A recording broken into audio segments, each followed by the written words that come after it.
Hey everybody, and welcome back to my channel, and Merry Christmas. I hope you're having a wonderful festive season. If you're working over Christmas, then thank you for whatever utilities and services you're helping to keep running, or thank you for volunteering to help the vulnerable if you're doing something like that for disabled people or elderly people or the homeless or something. And if you're not having a great Christmas, then you have my condolences, and I hope you're able to get the support and the company that you may need. There's plenty of things going on online, if nothing else. There's Sarah Millican's Join In Day, for instance, or, there's various Facebook groups and things, I'm sure. So, look around. There will be something on there to stop you being lonely. There's no reason to be lonely on Christmas Day.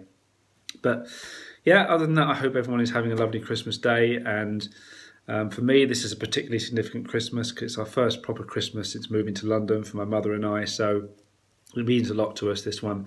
It's been a long time since my dad passed away, like 7 years ago it will be in January, and it's been a long time getting to this point where we could actually kind of just be living here. We hoped it would be sooner, it wasn't. So last Christmas we moved, everything was a bit chaotic, so we didn't really celebrate Christmas that much. But this year we're really settled, and we're really properly celebrating Christmas. We have no worries about the year ahead or no frustrations about the year gone by. It's just lovely and relaxed, and I think it's our happiest and easiest Christmas for a while. So yeah, we're very, very happy to be able to celebrate the end of a successful year. So for this video, I thought I'd do a Christmas Q&A tag type video. If you want to answer the questions as well, then feel free, you're more than welcome. I've taken the questions from a few bloggers, Just Call Me Elm, Luke Sam Selden and How Casey Sees It. And they've each done Christmas tags of their own with slightly different questions, so I thought I'd kind of combine them all together and add a few questions of my own as well to make it up to a nice round 30. So it'd be a nice Q&A for you to get a sense of how I spend my Christmases. So yeah, let's just crack on with the questions and rattle through them, and I hope you enjoy my answers. So question 1, when do you start getting excited for Christmas? After fireworks night, once that's out the way, the shops start getting their Christmas stuff in and get their displays up, and you start getting lights going up in the town centres before they're even turned on. Obviously, officially, they start putting them up ready, and yeah, you start seeing more and more Christmas things about. So I get in the mood then, especially when they start bringing mince pies out as well, because we start them as soon as we see them, because they're always nice. So we buy them early and start on them. And that just helps to get you in the mood. Christmas is just more than a month away at that point, so it's not really that far off. So yeah, that's when we start really thinking about it. And then, once the Christmassy type events start, especially in December, then it really kind of kicks into top gear then, and it gets really exciting throughout the whole of December, really. Question 2, what do you enjoy most about Christmas? Well, all of it really, to be honest. I mean, the food, all the nice Christmas dinners, and overindulging on sweets and things, and you've got all the music and all the lights and displays when you're out and about, and all the shows and things you can go to, and events that are going on, and stuff to watch on the telly as well. And generally, of course, just hanging out with friends and family and catching up on what's happened during the year and seeing people you might not see that often, and yeah, just reflecting on the year that's gone by, really. It's a very different time of year to the whole rest of the year, so it's just a nice way to finish the year and kind of refresh you before a new year starts. Question 3, do you still have advent calendars? I never used to as an adult. When I was a kid I had some, obviously, but when I got into adulthood I had stopped by then and just haven't had any for years. But this year, for my first year in London, I have decided to buy one, and it is a Lindt advent calendar, Lindt chocolate, which is very, very nice. The numbers aren't easy to see because they're gold on this slightly brown background, but I manage just looking closely enough. You get 4 different varieties of chocolate in this. You get mint, orange, sea salt and dark. And the thing I like about it is that you get 2 pieces of chocolate for each day, one each of a different flavour. So Mum and I have been able to share this each day, which has been nice, and that's what attracted me to it. And then on Christmas Eve you get 4 pieces, one of each flavour. So you're basically getting 2 days rolled into one effectively, but we can either divide them up over the 24th and 25th or just eat it all on the 24th. We'll see how we feel. But yeah, it's a nice calendar. I'm glad I got that, and I think I'll get back into the tradition of buying an advent calendar every year. Question 4, do you send out Christmas cards? Yes, not a lot, but we do send a few out. I've got friends from school and I've got my colleagues at work who I can send cards to. We've got my aunt and uncle nearby. I mean, they may pick up their cards from us if they happen to come round and we've got them ready, or we'll post them to them as, they post ours to us usually. We've got relatives as well that we never see, be it cousins on my dad's side of the family or something like that. They send us cards every year, so we just keep sending them cards back as well. It's just tradition. Question 5, do you travel at Christmas or stay at home? When I was a kid, we used to travel to London 2 or 3 times a year. So we would travel here at Christmas, me and my parents, to stay with my grandparents. So, we're in my nan's house now. This is my mother's house. We would stay with her. And then I would go with my dad to his parents' house, my gran and granddad, to stay with them for a few days as well. So yeah, we'd stay in London for a couple of weeks in the school holidays. Now, of course, it's different. We're living in London and we haven't got the grandparents anymore. So the tradition for me now is going to be travelling back down to the West Country, which I did last weekend. I went down there to have Christmas dinner with my colleagues and I met up with an old school friend as well. So I think the tradition is now going to be, instead of going up to London for 2 weeks every year, it's now going to be me going down to Devon for 2 or 3 days every year, at Christmas and other times of the year as well, once or twice. Question 6, do you go to any Christmas parties? I go to Christmas meals. I've been going to a few of them this year. East London Vision and South East London Vision, the 2 visually impaired social groups I'm a member of, they've each had a Christmas dinner that I've been to. I've been to dinner with my work colleagues down in the West Country. That's where I went at the weekend. And then I've got my Christmas dinner at home, of course, to come. So that's 4 Christmas dinners in 1 year. It can't be bad. In terms of parties where you kind of dress up and play games or whatever, no, I haven't been invited to any. I don't know anybody who has them, to be honest. And even when I was younger, and my family were never kind of party people. You might invite like a cousin round who was about my age when I was little, and we'd hang out and open presents or play a game or something. Or, I used to kind of play games with my parents or my relatives, like Uno or Trivial Pursuit or something. But we never organised a party where we'd play party games or anything like that.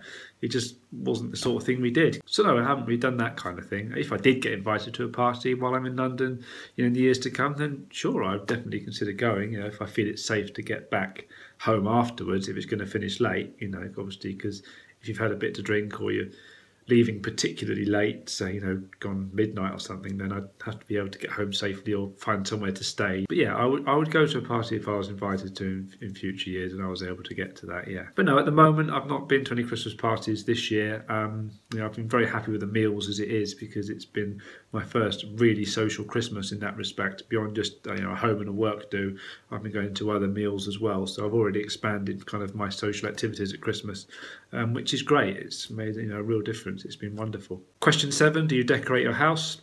As you can probably see, I've got a bit of tinsel up there, and I've got some felt stars and bells on the wall there with Santa faces in the middle. I've got some cards hanging up on the other wall. I've got some snowflakes on the window, like window cling stickers. So yeah, we've been buying new decorations in this year. This is all new stuff because we didn't have any, as this is our new house, like we inherited. So yeah, we've just been making an effort to make it look as festive as we can. I'm going to put some more up. This isn't kind of like the finished thing. I want to put another layer above this one on this wall behind me. So yeah, we're very happy with how it's looking. We just do a bit each day. It doesn't become a tedious task then. And these are hanging up with things called command hooks. I haven't got to use pins or nails to make holes in the wall, or blue tack that might leave a residue. These are what are called command hooks. They just use a double-sided adhesive strip to stick onto the wall, and then you just pull a tab at the bottom, like a stretchy tab, to just pull it off again when you don't need it anymore. It works really well, doesn't leave any damage on the wall or anything. I just thought I'd mention them as I discovered them this year. I'm sure they've been out for ages, but they've been really useful. And there's, looking at their website, they do loads of hooks for different weights and things and different parts of the house and whatnot. So I think we'll be getting some more of them. They seem to be very useful. Question 8, when do you put up your Christmas tree? Early December at some point, certainly not before December, but sometime in early December, the first week or two. I mean, the one we've got now, we've only had for like just over a week. So, it's gone up relatively late in that sense anyway, kind of halfway through the month. But yeah, I think we'd normally do it in the first week or two in December. Question 9, do you have a real or fake Christmas tree? It's a fake one, it's a fibre optic one. All the green kind of branches all light up in different patterns. You can press a button to make it flicker or stay on, or pulse in different patterns. And it's got great big stars hanging off it as well. They're all lit up around the edges in these bright yellow lights, so they stand out really nicely. It's a really nice tree, which we got online this year. So yeah, we're very happy with that. Question 10, what tops your tree? Well, nothing really. There's just the fibre optic leaves kind of sticking up out of the top. The lights go on and off on them. So that's nice enough. There's nowhere to stick like a star or an angel on the top. So we just leave it as it is, and that's fine. It looks very nice like that. Question 11, how long do you leave your decorations up for? I mean, they'll be down before 12th night, obviously. I mean, we're not superstitious, but it's tradition. Probably, once I start going back to work, after New Year, I'll probably take them down within a day or two of that, because once you start getting back into the daily routine again, you start feeling less festive and there's no point in leaving them up. So we'll probably start taking them down within the first 2 or 3 days in January, I expect. Question 12, do you have any Christmas Eve traditions? No, not really. I mean, that might change now we're in London. As it happens this year, Christmas Eve falls on a Sunday. So, we'll probably go out for a walk somewhere. But other years it'll fall on a weekday and I'll be working. So it's probably going to change year on year slightly. But yeah, we'll see. We'll see if anything develops. But it's probably just going to be a lazy day in general. Even when I'm working, it's going to be quiet on Christmas Eve. So there won't be a lot going on. But, we have to be open. So that's absolutely fine. Question 13, do you open your presents on Christmas Eve or Christmas morning? Christmas morning, of course. I don't know who would open their presents on Christmas Eve, although I have heard I think from a video I watched of Emily's over at Fashionista the other day when I was captioning it for her. She was talking about her mother getting her a present, on Christmas Eve, like pyjamas or something. I never thought of anything like that. I suppose it's like the starter before the main course, if you like.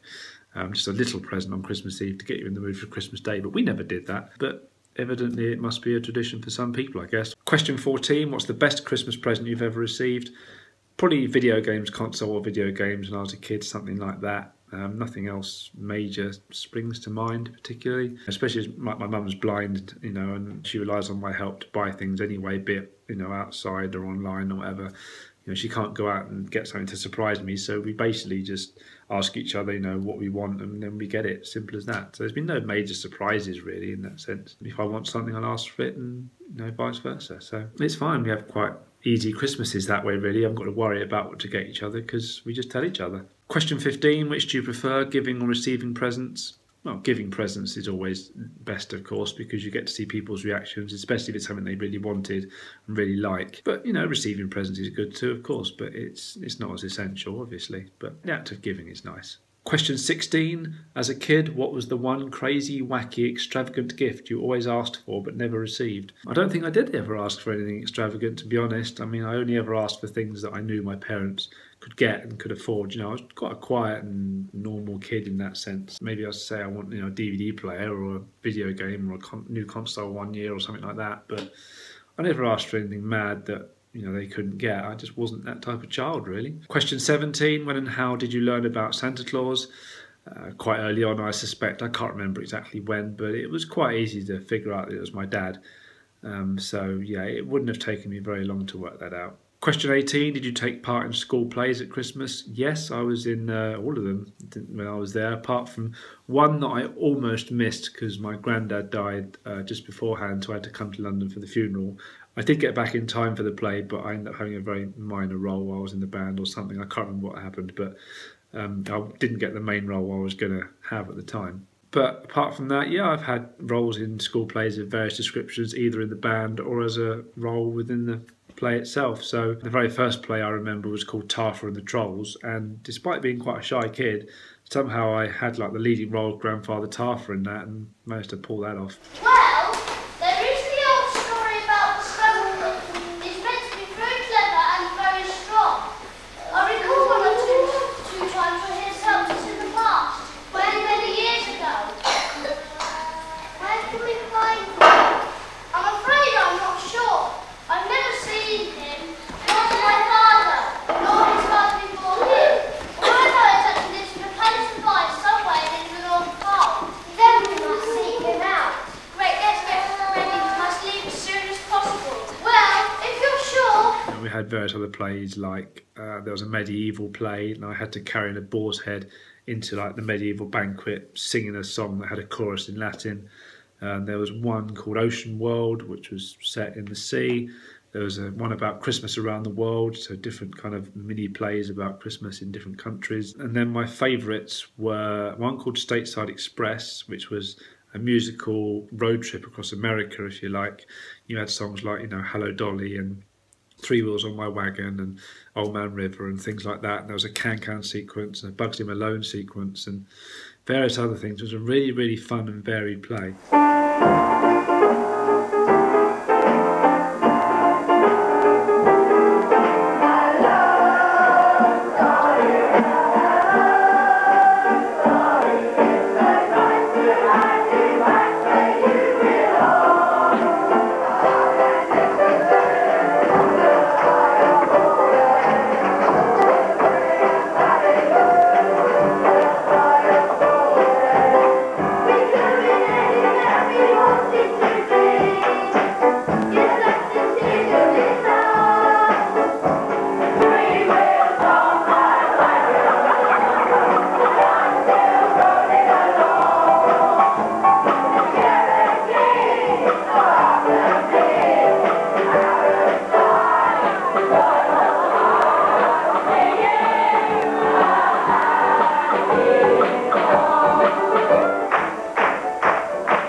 And then there was a comedy horror musical thing we did as well, which was called Dracula Spectacular. That was about some kids who were being taken on a school trip to Transylvania and the trouble they got into.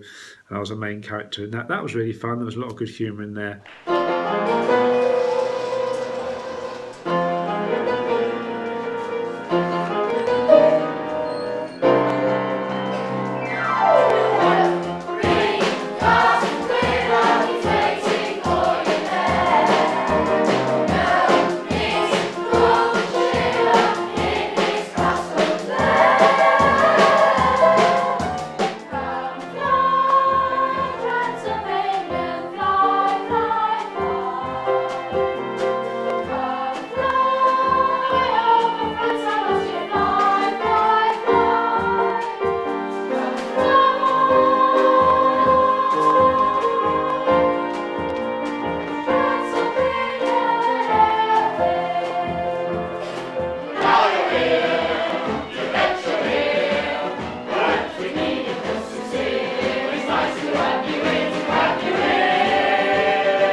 Welcome to my vampire empire.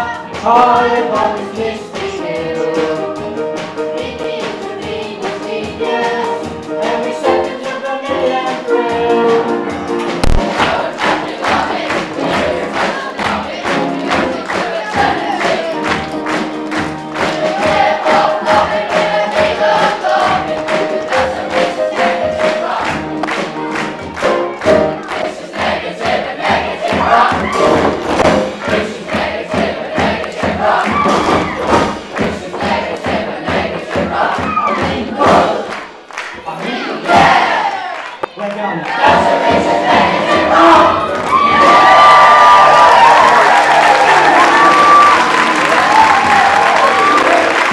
The only other thing I remember about a school play was the lines to one of the songs in it, which was a kind of a take on Good King Wenceslas, and it went something like, the premises of Good King and Wenceslas looked out over Cliston Stephen, opposite the cafe at the roundabout, selling deep pan pizzas, crisp and even.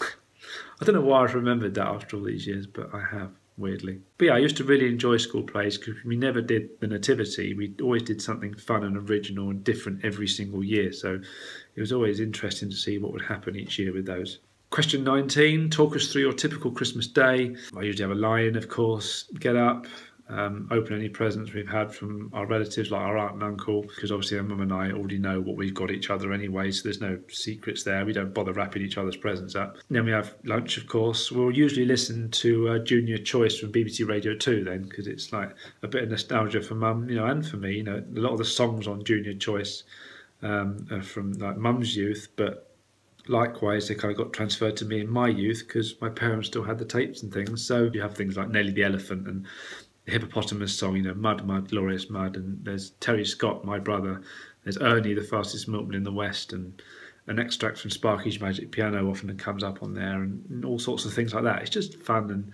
I say, nostalgic, and mum likes listening to it. So that seems to be our tradition for Christmas lunch. We've done that for quite a few years. Even before Dad passed away, you know, we were listening to that with him as well. So yeah, it's just one of those traditions we kind of picked up. And then after Christmas lunch, it's usually just a lazy afternoon. I mean, we can't really go out much in London because the public transport will be shut down on Christmas Day anyway.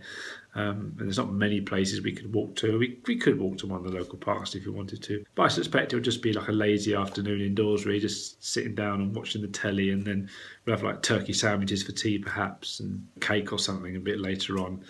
And then yeah, just relax in front of the telly for the rest of the evening. That's what I'll end up doing, and that's fine. It's nice just to have a lazy, overindulgent day like that.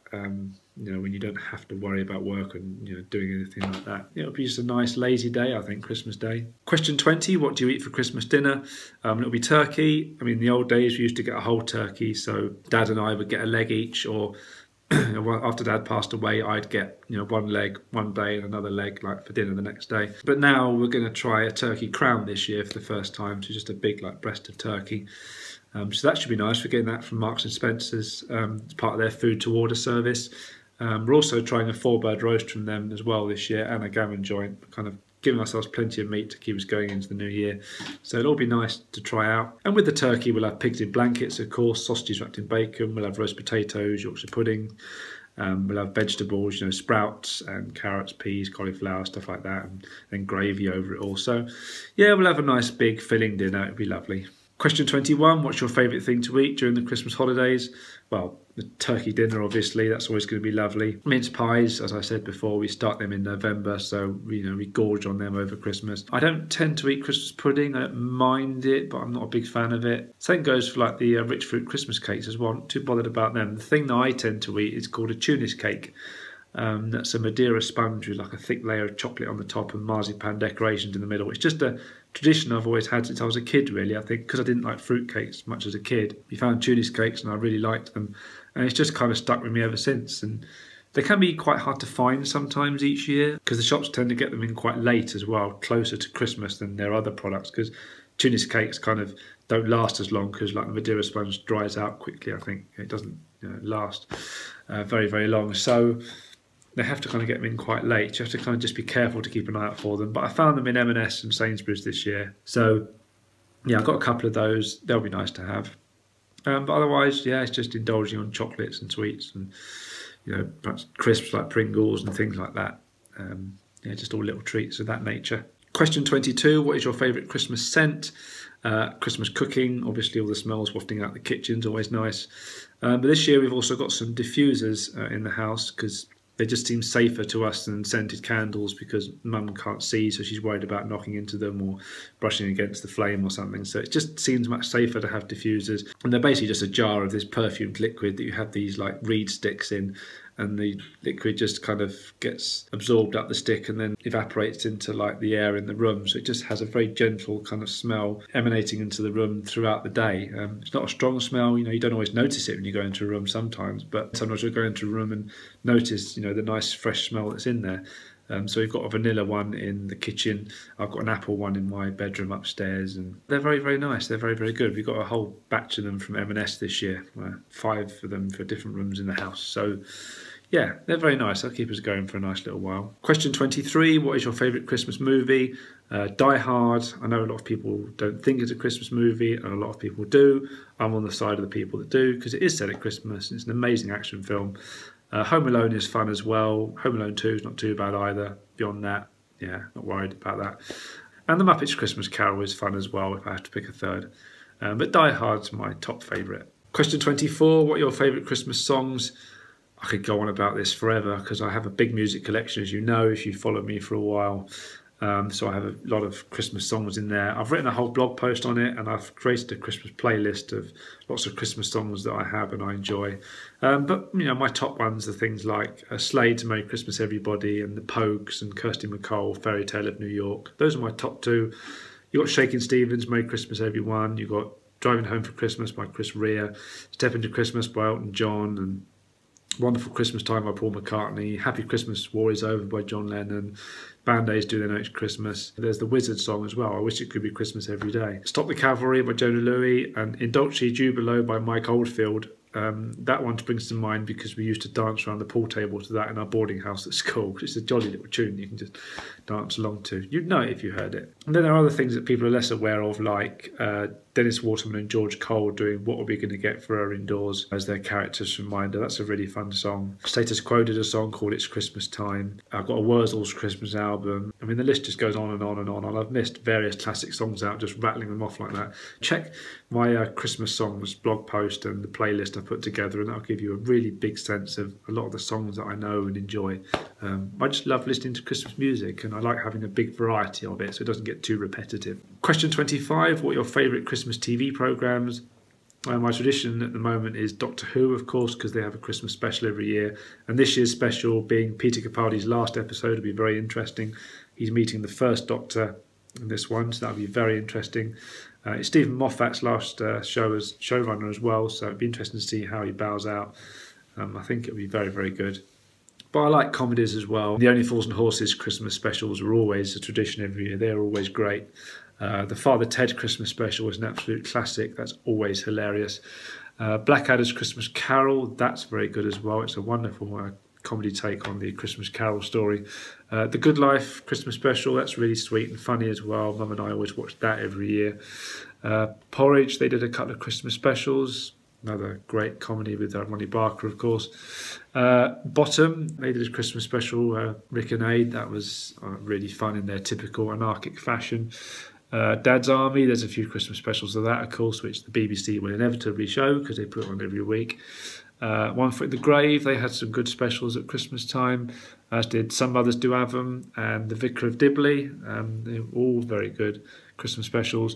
And they had variety shows like, the Two Ronnies and Morecambe and Wise. They always did great things at Christmas, and there's lots of Christmas specials for those, so there's a good variety. And one I've noted down that I remember, but they never repeat, is 2.4 Children. That was a wonderful sitcom, and they did some Christmas specials for that, where they had like a musical number at the end. So yeah, I used to like that. I wish they kind of repeat those again. But yeah, I like watching that kind of comedy stuff, and I like watching like stand-up comedy DVDs at Christmas as well. They tend to come out end of November, and I save them until Christmas. So I just have a good laugh, sit back, have a drink, and nibbles and things, just have a good laugh at Christmas. It's just a nice way to kind of let your hair down and just enjoy it. Question 26, do you like snow? Yes, we had a bit recently, in fact, in the last week or so, which was lovely to see. We very rarely got it where we used to live, so it was always a joy when we did see it there. Always felt a bit special, but I think here in London it might happen a little bit more often. We'll have to wait and see. But yeah, I don't go out in it because I haven't got the footwear for it, and I'd be worried about slipping over and stuff. But yeah, it's nice to stay indoors in the warm and admire it. It is very nice to look at. Question 27, do you wear Christmas jumpers? Yes, as of this year, for the first time ever. I've never bothered buying them before, but this year, as I really wanted to get into the Christmas spirit as fully as I could, I thought I'd buy a couple this year. So I've got one that's got like a London landscape on it, like London buildings silhouetted against the night sky, like the Gherkin and Big Ben and Tower Bridge and stuff like that. And it's got Santa flying over the top with his reindeer. And then I've also got this one, which has got snowflakes against like a navy background, but significantly, it's an Only Fools and Horses Christmas jumper. So it's got Krusty Christmas in massive yellow letters, and then below that is the Trotters yellow three-wheel van with a Christmas tree resting on the roof rack. So I really like that. I got it off the Only Fools and Horses online merchandise store that the fan club runs. And I'm really happy with how soft it feels and how well it fits and everything. It's really nice. The London one I got off Amazon, I can't remember who the seller was called, but that's a really nice jumper. Again, it fits really nicely and feels really good. They're not scratchy or anything like that. They just feel really soft and nice. So I'm very happy with them. And maybe next year I'll get some more as well, just so I have a variety to wear over the Christmas period. But these two are certainly doing me very nicely this year. Question 28, have you been to any pantomimes? I used to go to quite a few as a kid, yeah. We as a family used to go to the pantomime in Stratford, so that's local to us. So this year, Mum and I are going to the Stratford pantomime again. They're doing Rapunzel this year, and we're going to the audio-described performance. We're going tomorrow, as I'm filming this the night before. So when I do my Christmas favourites video, looking back over the things I've enjoyed this Christmas, I'll mention it in that. It should be very good. They usually are, those Stratford pantomimes, from my experience in the past, and it seems to have had good reviews from what I've seen online. So yeah, we're looking forward to it. Question 29, have you been to any carol concerts? Yes, I went to one with Thinking Bob, the social group I'm a member of in London this year. They teamed up with another social club called Spice London to kind of collaborate on getting tickets for concerts and theatre shows to get like big group discounts. So Spice London were there with us as well, but those of us in Thinking Bob had our own box on the second tier of the Royal Albert Hall, looking directly at the stage. Spice London had one or two boxes next to us, and yeah, we just had a nice view. And I mean, acoustically, the Royal Albert Hall is perfect because it's designed that way, so wherever you sit, you can hear it perfectly. And I've got my binocular to look at things, at a distance, so that's fine. But you're there for the music, so I don't need to look at anything much anyway. But yeah, it was just a very lovely carol concert in aid of the Bloodwise blood cancer charity. So it's called Christmas with the Stars, and it featured people I hadn't heard of, admittedly, for the most part. And there's a few, like Oria Duba I'd heard of. He was very good. And there was some carols that everyone in the audience and on the stage sang along to, and then there was other performances that you just watched. including the BBC's Young Choir Boy of the Year from 2016. He was on there doing a few numbers. He was very, very good. And yeah, the whole thing was just a lovely atmosphere. There's some very lively songs and some slower songs, a nice mixture of material. It was a really, really nice night. We really enjoyed it. I think I used to go to 1 or 2 Christmas concerts as a kid as well. Again, I know we went to at least one at the Albert Hall. But I don't remember them very clearly. It's this one this year that I'll remember most vividly, for a little while at least, especially as it was my first one living in London, so it is a significant one. And then question 30, what is your favourite Christmas memory? I've already talked about school plays. They're a very fond memory from my childhood. I also remember my granddad dressing up as Santa Claus, not just to entertain the family, but also to deliver presents to the local hospital for the children there, which is very, very nice of him. And I mean, more recently, the most significant memory for my mother and I is moving to London at Christmas time, and last year actually getting here, and then this year having our first proper Christmas here. I think these 2 Christmases are going to be the most memorable for us for a while, because they're the most special ones we've had for a while. So yeah, we'll remember these for some time to come. And that's it. That's the last question. Thank you very much for listening and watching. I hope you enjoyed that. If you want to answer the questions yourself, please feel free to do so. Thank you to Just Call Me Elm and Luke Sam Selden and How Casey Sees It for the questions I took from you. And yeah, thank you to all my supporters and followers for a great year as well. I mean, I've had a steady increase of people following and subscribing to me, which is great. And it's been great to have that support while I've been settling into London and trying things out and everything, and also showing my experiences to people and answering questions that people have asked about my site. And I've had various parents approaching me, asking me questions to help them bring up their children and things, and I've had guest post opportunities, and I'm still getting more guest post opportunities now. Public speaking I've done this year for the first time. Again, I've got another opportunity for that next year. I've had an interview with a journalist this year. I've been helping someone with research as well into museums. There's been so many opportunities and things that I've got like that. If you've interacted with me in some way this year, then thank you very much. You've helped me to keep the confidence to keep this channel going, to keep generating content, and to keep interacting with you guys. It is very, very much appreciated, because I wouldn't bother doing this if nobody was interested. So thank you very, very much. Do click the like button if you enjoyed the video. Do leave a comment if you want to comment on any of my answers, or share any of your answers to the questions, so we can compare how we celebrate our Christmases. What are you doing this Christmas? Let me know. Be interesting to hear that. And don't forget to subscribe to my channel as well, so you can see the new videos that I release. Thank you very much for watching and everything you've done to support this channel. I hope you all have a wonderful Christmas and a very, very happy New Year. And I will see you for another video very soon. Bye, and Merry Christmas.